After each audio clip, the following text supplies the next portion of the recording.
శ్రీకాళహస్తిలోని బేరివారి మండపం వద్ద కాంగ్రెస్ పార్టీ మాజీ ఎంపీ చింతామోహన్ రాళ్లు కాదు రాజధాని కావాలి, నీళ్లు మీకు రాళ్లు మాక, తిరుపతి రాజధాని చేయాలి అంటూ ఫ్లెక్సీలతో వినూత్న నిరసన చేపట్టారు.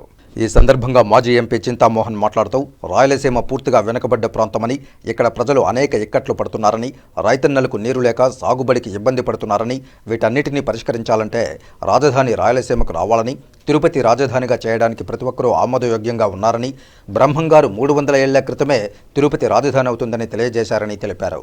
3 రాజధానులు ఏర్పాటు చేస్తామన్న అధికార ప్రభుత్వం మాటలు గాలిలో కలిసిపోయాయని, కాంగ్రెస్ పార్టీ అధికారంలోకి వస్తే తిరుపతిని రాజధాని చేస్తారని, ప్రత్యేక హోదా కాంగ్రెస్ పార్టీ విజయంతోనే సాధ్యమని, తమ పార్టీ అధికారంలోకి వస్తే రైతు రుణాలు మాదిరిగా రాష్ట్రంలో బడుగు బలహీన వర్గాల రుణాలను మాఫీ చేసే దిశగా మొదటి సంతకం కాంగ్రెస్ పార్టీ ప్రభుత్వం చేస్తుందని, కాబట్టి ప్రతి ఒక్కరూ రానున్న ఎన్నికల్లో కాంగ్రెస్ పార్టీకి విజయం చేకూర్చాలని కోరారు. కోట్ల మంది పేదవాళ్ళు తినేదానికి ఒక్క పూట తినకుండా బాధలు పడుతున్నారు. నిరుద్యోగం విపరీతంగా ఉంది. రైతుల పరిస్థితి అధ్వానంగా ఉంది. నీళ్లు లేవు. పొలం పండించేదానికి పరిస్థితులు అధ్వానంగా ఉన్నాయి. ఈ పరిస్థితుల్లో ఒకటే ఒక మార్గం, మరి రాజధాని రాయలసీమకు రావాలి. తిరుపతి రాజధాని నగరం కావాలి. అప్పుడే ఈ ప్రాంతాలు అభివృద్ధి చెందగలవు.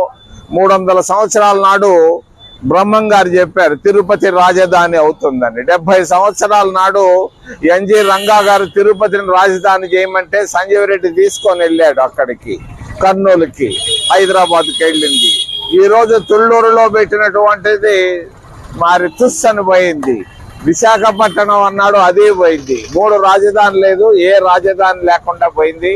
ఈ రోజు ఉన్నటువంటి పరిస్థితి, తిరుపతి అందరికీ ఆమోదయోగ్యమైనటువంటి ప్రాంతం. మరి కావలసినటువంటి 1,00,000 ఎకరాలు పైనే భూములు ఉన్నాయి. ఏర్పేట నుంచి రాపూర్ దాకా. కండలేరులో నీళ్లు ఉన్నాయి. మరి మంచి వాతావరణం ఉంది. విమానాశ్రయం ఉంది. 7 జాతీయ రహదారులు ఉన్నాయి. 7 విశ్వవిద్యాలయాలు ఉన్నాయి. 100 కొద్ది హాస్పిటళ్ళు ఉన్నాయి. 100 కొద్ది మరి విద్యా సంస్థలు ఉన్నాయి.